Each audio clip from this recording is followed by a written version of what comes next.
본 방송에서 제공되는 모든 정보는 투자 판단의 참고 자료이며 투자의 최종 책임은 본 방송을 이용하는 본인에게 있습니다. 네, 반갑습니다. 1월 13일입니다. 와, 날짜 빨리 가네요. 벌써 1월 중반을 향해 달리고 있고요. 오늘이 만기일이죠. 네, 만기일이면서 약간의 변수는 있을 거라고 생각합니다. 다만 이제 해외 시장 분위기가 그렇게 썩 나쁘지 않았기 때문에 전체적인 분위기는 그래도 긍정적으로 돌아가지 않겠느냐, 이렇게 판단이 되고 있는 모습입니다. 뭐 조금 여유 있게 투자를 하셔도 좋을 것 같고요. 다만 이제 어제 주가가 조금 과하게 올라가는 그런 느낌이 좀 있긴 있었는데, 어제 많이 올라갔다고 해서 오늘 또 올라가지 말라는 법은 없잖아요. 그래서 어제보다도 더 많이 오르는 그런 장을 기대하기보다는 그냥 상승을 이어가는 그런 형태의 모습으로 우리가 기대하셔도 좋을 것 같습니다. 지금 미국 시장 상황 보시면은요, 다우지수가 0.1% 상승으로 마무리가 됐고요. 나스닥도 0.23%로 상승 마무리가 됐습니다. 이제 장 초반 시점 대비해서는 좀 떨어져 있는 상황이긴 합니다. 일단 시초가 그 장 시작점에서는 상당히 많은 폭의 상승 출발을 좀 했었고 상당 구간 유지가 좀 됐었는데, 오전 시점 지나가면서 이제 CPI 즉 소비자 물가 지표가 발표가 되고 주가가 약간 혼란스러운 모습을 좀 보였죠. 근데 뭐 생각해보니까 이 정도면 괜찮은 것 같아 라는 느낌을 좀 가졌던 것 같아요. 그래서 계속 혼조 양상 보이다가 장 막판에 끌어올리면서 네, 플러스권으로 마무리가 됐습니다. 뭐 어찌됐건 플러스 빨간색이 보였다는 거 상당히 긍정적인 모습이 아닐까 생각되고요. 전체적으로 분위기는 네, 계속 이어져 가고 있다라고 판단하셔도 좋을 것 같습니다. 자, 물가지표에 대한 이야기 알아보도록 하죠. 자, 물가지표가 지금 40년 만에 최고치를 기록했다라는 얘기가 나왔습니다. 그러니까 12월에 소비자 물가지수 CPI가 7%를 기록했다는 얘기죠. 즉 물가가 7% 올랐다 이런 얘기입니다. 그러니까 어마어마한 상승이라고 보시면 될 것 같긴 한데, 이 7%라는 이 부분은요, 지금 그동안 네, 겪어보지 못했었던 그런 어떤 부분이고요. 이 미국이라는 나라가 선진 시장으로 들어가면서 물가가 이렇게 올라간 적이 있었나라는 생각이 들 정도죠. 그러니까 최근에 이제 3개월 연속 6%대를 상회하고 있는 물가지표 이런 것들 모두 다 좀 부담이 될 수 있는 모습이 좀 되는 거고요. 자, 요 정도 나오게 되면은 미국의 물가 상승이 어느 정도 그냥 고착화되는 거 아니냐 이런 부분이죠. 그러니까 물가의 상승률이 계속해서 진행이 되는 그런 고인플레이션에 노출이 되는 상황이 계속적으로 유지되는 것 아니냐. 그냥 6%대 이상의 그런 물가 상승률이 그냥 뭐라 그럴까요? 당연한 것처럼 연결되는 것 아니냐, 뭐 이렇게 얘기가 될 수 있는 부분인 것 같습니다. 지금 7%는 약간 좀 과하긴 하죠. 근데 시장에서는 이런 부분들을 크게 받아들이지 않았었던 이유는 뭐냐면, 지난달에는 6.8%였어요. 그리고 지금 7%가 나타난 거죠. 물론 이제 이런 상승 폭이 점점점 네, 좁혀져 가고 있다라는 거. 즉 6.8, 7.0, 다음에는 7.1 또는 아니면 뭐 6.9 이런 식으로 변화가 될 수 있다는 얘기죠. 그러니까 어느 정도 정점에 올라온 상황이기 때문에 여기서는 더 물가가 올라갈 것에 대한 걱정을 하지 않는 것이 맞는 거 아니냐라는 얘기가 될 수 있는 부분이고요. 이제 물가를 더 이상 올라가지 못하게 하기 위해서 뭐 금리 인상이라든지 테이퍼링 등등등을 진행하고 있기 때문에 그런 효과들을 통한 좀 물가 하락률이 좀 진행될 수도 있을 것이다. 정점이다라는 인식도 좀 있는 것 같습니다. 실질적으로 이제 지난달이 아니죠. 11월이라 봐야 되겠죠. 11월에는 0.8% 정도 상승이 있었거든요. 그래서 뭐 총 합계를 봤을 때 이제 6.8이었다 이렇게 나오는 거였는데 12월달 CPI는 0.5가 나왔어요. 그러니까 0.5% 상승이 된 거죠. 예상치는 0.4% 정도였는데 0.5% 뭐 이것도 괜찮아요. 근데 어쨌든 0.5%밖에 상승하지 않았다. 그런데 이제 워낙 올라오던 부분이 크기 때문에 이제 CPI가 7% 급등했다라는 부분이 되는 거죠. 이거는 어떻게 해석을 해야 되냐면, 매월 이제 증가를 하던 그런 물가 지표가 이제는 조금 상승률이 감소세로 들어섰다는 얘기죠. 그러니까 지금은 7% 급등했다라고 되어 있는 부분이긴 하지만 이것이 점점점 더 낮춰지거나 아니면 상승 속도가 줄어들 것이다라고 보는 부분이 되는 거죠. 예상치에 부합했다 이런 얘기고, 지금이 정점이다 이러한 분석들이 시장에 안심을 좀 시켜주는 그런 모습이었다 보시면 되겠습니다. 그래서 물가에 대한 부분들은 뭐 일단 지금까지는 어쩔 수 없다라고 치더라도요, 네, 뭐 설설 이제 앞으로는 계속 좋아지는 모습이 나타나게 될 것이다. 물가를 잡기 위한 어떤 통화 정책들이 들어오게 되면서 그 부분을 꽉 잡아줄 것이다 라고 생각하시면 될 것 같아요. 그래서 물가, 인플레이션에 인플레이션에 대한 우려감들은 많이 줄어들게 될 것이다 라는 것이 이제 시장의 지배적인 얘기인 것 같고요. 골드만삭스 이야기 좀 들어보면요, 연준의 매파적 성향과 금리 상승에 대한 불안감이 적어도 현재로서는 지금 조금 진정된 것으로 보인다. 그리고 이런 것들에 대한 부분들이 이제 물가에 대한 인플레이션에 대한 우려감을 좀 줄어들게 만들었을 것이다, 이렇게 보시면 될 것 같고, 지수가 최근 몇 주 동안 가장 큰 폭으로 조정을 보이고 있는데, 이런 가운데에서 투자자들은 매수의 기회를 노리고 있다. 물론 골드만삭스의 이야기이기 때문에 굳이 믿고 싶지는 않습니다만, 그래도 매수의 기회를 노리고 있다, 바닥인 것 같다, 이렇게 하는 얘기들은 왠지 믿고 싶은 그런 생각이 들죠. 믿고 싶지 않지만 믿고 싶다. 네, 하여튼 뭐 그런 식으로 생각하시면 될 것 같고요. 또 다른 사람들은 이렇게 얘기합니다. 높고 지속적인 인플레이션에 대한 두려움은 최근 몇 달간 충분히 반영되었다. 투자자들이 높은 인플레이션 상승률을 예상했던 만큼 12월에 CPI 상승률은 예상 수준이다. 뭔가 잘못을 했는데, 이게 잘못을 해가지고 내가 선생님한테 궁뎅이를 10대 맞을 것 같아 라고 했는데 진짜 10대 때렸어. 예상했던 대로야. 네. 그런 느낌을 보시면 되겠죠. 왠지 안심하는 그런 느낌. 아, 이거 10대 맞을 것 같은데? 진짜 10대 맞았어요. 뭐 괜찮은 거죠. 그리고 만약에 10대 맞았는데 15대 맞았어. 그러면 이제 악재가 되는 거야. 아, 5 더 맞아야 되겠네? 근데 만약에 8대나 9대로 줄어들었어. 한 대를 덜 맞았어. 그러면은 아싸, 네, 맞았음에도 불구하고 아싸, 좋은 얘기가 되는 거죠. 그러니까 이런 것들이 이제 투자자의 심리거든요. 그러니까 예상치 정도로만 움직인다, 내가 예상한 대로 움직인다 그러면은 투자자들이 상당히 안정된 마음을 가질 수 있다라는 게 굉장히 중요한 부분이 되겠습니다. 물가 인상에 대한 그런 부분들 때문에 금리 인상도 일단은 3월이 더 유력해졌다라는 얘기들이 나오고 있습니다. 테이퍼링이 종료됨과 동시에 기준금리를 바로 인상시킬 것인지 아닌지 계속적으로 논란이 있긴 한데, 과연 3월에 금리 인상을 시킬 수 있을 것인지, 그거는 이제 뭐 조금 이제 다다음 주죠. 다다음 주에 있는 FOMC에서 조금 이제 살펴보실 만한 내용이 될 것 같습니다. 자, 어쨌건 지금 현재로서는 이번 주에 가장 중요했었던 그런 지표가 다 발표가 된 것 같고요. 뭐 오늘 같은 경우 이제 실업수당 청구 건수나 고용 지표권들이 좀 발표가 되겠습니다만, 뭐 특별하게 시장에 영향을 줄 것 같지는 않아요. 그래서 일단 가장 중요했었던 물가 지표가 일단 발표가 되면서 뭐 큰 문제 없이 시장이 넘어가서 좀 다행이지 않나 생각됩니다. 이제 월말로 좀 진행이 되는, 월 후반부로 진행되기 때문에 월말 효과도 조금 기대해 볼 만 하겠고요. 그동안 나오지 않았었던 1월 효과 조금 기대를 해보는 그런 시기를 좀 보셔도 좋을 것 같습니다. 명절 전까지는 여유가 있기 때문에 자, 만기를 잘 넘기게 된다라면 조금 기대감을 키워도 되지 않을까라는 생각 좀 해보고요. 우리 증시도 이제 3,000포인트 좀 돌파해가지고요. 3,100, 좀 3,150, 그 정도까지만 좀 올라가줬으면 좋겠습니다. 그래서 포지션 변화라든지, 그 다음에 추세의 변화, 이런 것들도 좀 생겨났으면 하는 생각이 좀 드네요. 자, 상반기 좀 잘 해봤으면 좋겠고요. 자, 어쨌든 시장 상황들은 나쁘지 않았기 때문에 국내 증시, 자, 기관들의 매수 유입이 계속 진행될 것인지 여부도 잘 확인하시면서 오늘 대응하시면 별 문제 없을 것 같습니다. 자, 두 번째 얘기 넘어갈게요. 치기만 하면 급등했던 NFT, 메타버스. 요즘에 뭐, 이 관련 종목군들에 대해서 관심들이 많이 식었죠. 네, 계속해서 올라가다가 지금 뭐 엄청나게 떨어진 상태라서 고점 대비 주가가 반토막 난 기업들이 대부분이라고 합니다. 그래서 요 내용들이 상당히 이제 심각하게 좀 받아들여지고 있는 내용이기도 한데, 사실 이제 지난해 같은 경우만 하더라도 NFT, 메타버스 이 얘기만 나왔다 하면은 그냥 막 치고 올라가는 게 일단 일이었단 말이에요. 그러니까 이렇게 되면은 무조건 거품이 끼게 마련이잖아요. 근데 최근에 이런 부분들이 네, 찬밥덩이가 돼가지고 어디 구석에다 나뒹굴고 있다, 이렇게 보시면 되겠죠. 뭐 금리 인상에 대한 어떤 기대, 그런 우려감이라든지, 그 다음에 위험자산 회피 현상부터 해서 가상화폐 시장이 부진하다, 뭐 등등등 여러 가지 논란들이 좀 있는 모습이기도 합니다. 지금 고점 대비 주가가 하락했었던 NFT 그리고 메타버스 관련주들 보면은 자이언트 스텝이 고점 대비 마이너스 39%, 맥스트란 기업이 마이너스 42%, 덱스터는 마이너스 52%, 위메이드 마이너스 41%, 갤럭시와 머니트리는 마이너스 45%, 다날은 마이너스 37%입니다.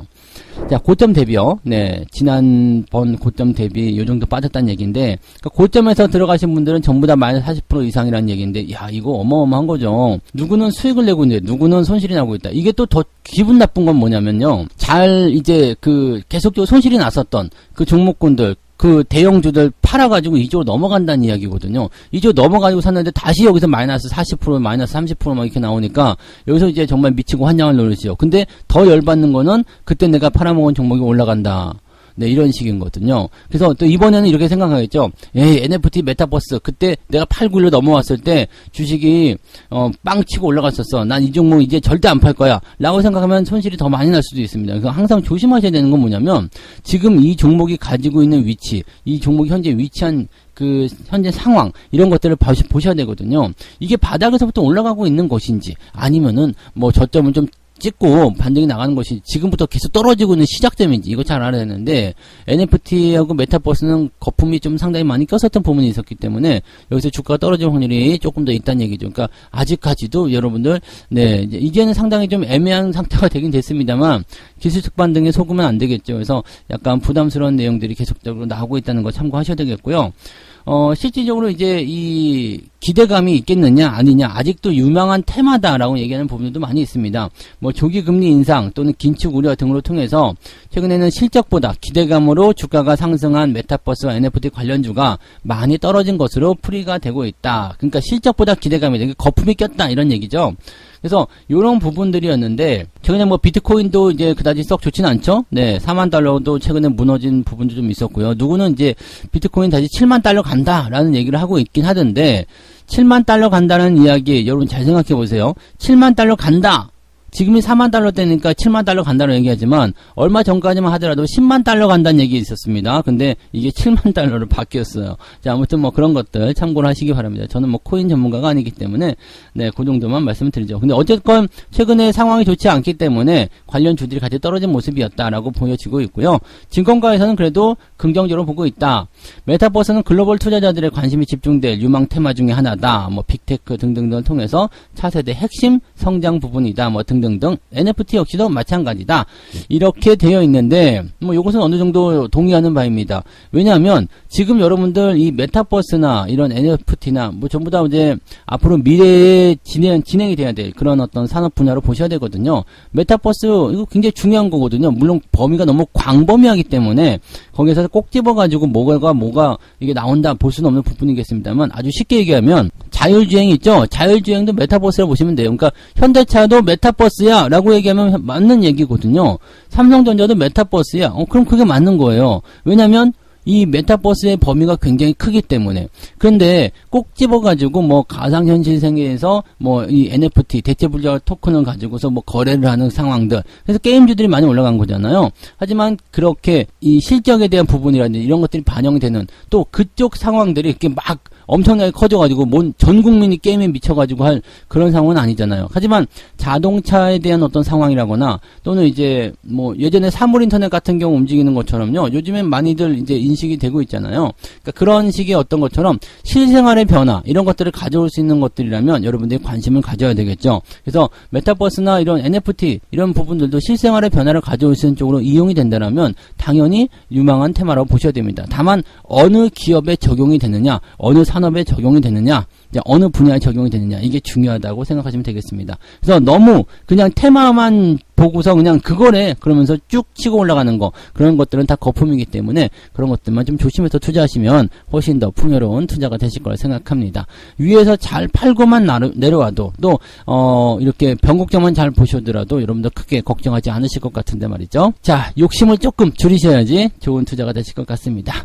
자, 세 번째 이야기로 넘어갈게요. 네, 일경 상장을 앞둔 LG 에너지 솔루션. 야, 일경 대단할 거 생각했습니다만 일경이라는 숫자를 여기서 보게 되네요. 국내외 기관 투자자들 대상으로 진행한 수요 예측에서 1경원 이상을 끌어모았다. IPO 역시 역사상 최대 규모다라고 되어 있습니다. 와, 1경이라뇨. 이제 조로는 이게 뭐가 안 되는가 봐요. 이제 경으로다가 나오네. 금융투자업계에 따르면 이틀간 공모가격 결정을 위해서 진행한 수요 예측에서 기관 투자가가 1,700곳 이상이 참여를 했다. 그래서 지금 25만 7천원에서 30만 원 정도로 이제 희망 공모가를 제시를 했었는데 그냥 뭐 이 정도면은 그냥 30만 원 될 것 같죠? 네. 거의 모든 기관이 신청 가능한 최대 수량과 30만 원 이상의 가격을 써냈다. 네. 경쟁력도 어마어마할 거고요. 네, 거기에 따르면 이제 이 주문 금액이 1경원 이상으로 추산된다라고 되어 있죠. 물론 이제 어떻게 이제 이게 되어 가느냐에 따라서 이제 당연히 1경원이 될 건 아니지만은 일단 무조건 받겠다 이거죠. 무조건 받아야 되겠다. 그러니까 뭐 그렇게 되어 있는 거고 희망 공모 가격이 30만 원이기 때문에 30만 원을 맥시멈으로 보면 됩니다. 그래서 일단은 공모 가격은 30만 원으로 결정이 될 것 같고요. 전부 다 이제 30만 원 이상으로 써냈기 때문에 30만 원을 해가지고 받아가겠죠. 경쟁률 어마어마했을 것 같습니다. 1경원 이상이면 뭐 대단한 거 아닙니까? 그래서 LG에너솔루션에 대한 기대치가 굉장히 높은 상황이긴 합니다. 지금 이건 뭐 거품이다 아니다를 논란을 삼기 전에 일단은 이 정도 수요 예측이 몰렸다라는 것만으로도 주가가 상승할 수 있는 배경은 당연히 만들어지겠죠. 다만 이제 공모에 참여할 수 있는 부분은 쉽지가 않을 겁니다. 자, 일단은 30만 원으로 결정이 되고 나면 기준 시가총액은 70조 정도가 나올 테고요. 그래서 이제 하이닉스에 이어가지고 국내 시총 3위 기업이 된다인데 딱 이제 상장하고 나서 뭐 따상이 나온다든지 이렇게 나오면은 시총 2등으로 확 올라갈 수 있는 상황이 좀 되겠죠. 그래서 그때부터가 이제 문제가 좀 되긴 할 것 같습니다만 어쨌건 지금 상장하는 부분에 대해서는 긍정적이 될 겁니다. 일반 투자자 대상 청약은 18일에서 19일입니다. 다음 주 화요일과 수요일 이렇게 보시면 되겠고요. 지금 이 정도면 뭐, 근데 어마어마하다고 보시면 될 것 같긴 합니다. 그래서 이제 공모주 청약을 어떻게 받을 것인지 한번 보면, KB증권, 대신증권, 신한금융투자, 미래에셋증권, 신영증권, 하나금융투자, 하이투자증권을 통해서 가능하다. 투자자들은 이제 중복 청약이 안 되기 때문에 한 증권사만 통해서 가능합니다. 그래서 이 증권사들을 통해서 이제 청약을 하실 수가 있는데, 물론 이제 물량은 KB증권이 제일 많아요. 대표 주관사이기 때문에 467만 주에서 물량이 가장 많습니다. 그리고 신영증권, 그 다음에 하나금융투자, 하이투자증권이 21만 주 정도가 있습니다. 다 뭐 어느 정도 균등 배정이 좀 있기 때문에 한 주씩이라도 좀 받을 수 있지 않을까라고 생각이 들긴 합니다만은 어쨌건 지금 보면은 KB증권의 물량이 가장 많기 때문에 저쪽으로 가면은 물량을 좀 많이 챙길 수 있지 않을까라고 생각을 하실 수도 있을 것 같기는 한데 그게 쉽지는 않습니다. 왜냐? 그렇게 생각하는 사람이 많기 때문에 오히려 경쟁이 많이 몰릴 거 아니에요. 그래서 KB증권보다는 오히려 신영증권이나 또는 이제 하이투자증권 이렇게 조금 뭐랄까 인지도가 좀 떨어지는 뭐 이렇게 얘기해도 되나?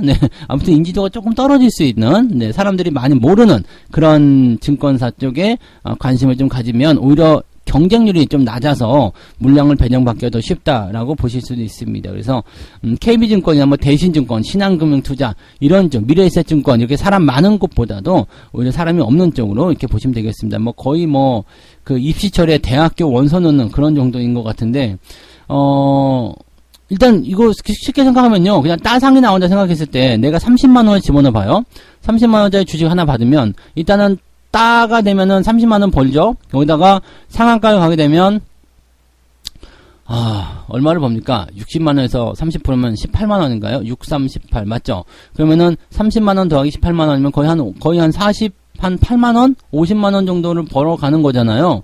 그러니까 할만한 거죠. 50만 원 정도면은 이제 치킨 값이 아니잖아요. 통닭 값이 아니라 이건 뭐 소고기잖아, 소고기 값을 벌어가는 그런 상황태가 되는 거니까 한 주만 받더라도 나쁘지 않단 말이에요. 그러니까 여기에 이제 아마도 개인 투자들 많이 몰릴 것 같습니다. 그러니까 여러분들도 제 생각에는 일단은 뭐 거품이고 뭐를 다 떠나서 요 정도 경쟁률에다가 요 정도 관심이라면은 청약을 받으실 수 있다라면 괜찮지 않을까 생각됩니다. 그래서 물량을 조금 확보해 보시는 것도 괜찮을 것 같고요. 유리한 부분들은 뭐 신영증권이나 하이투자증권이 그나마 좀 유리하지 않을까라고 생각이 좀 드는 부분이고요.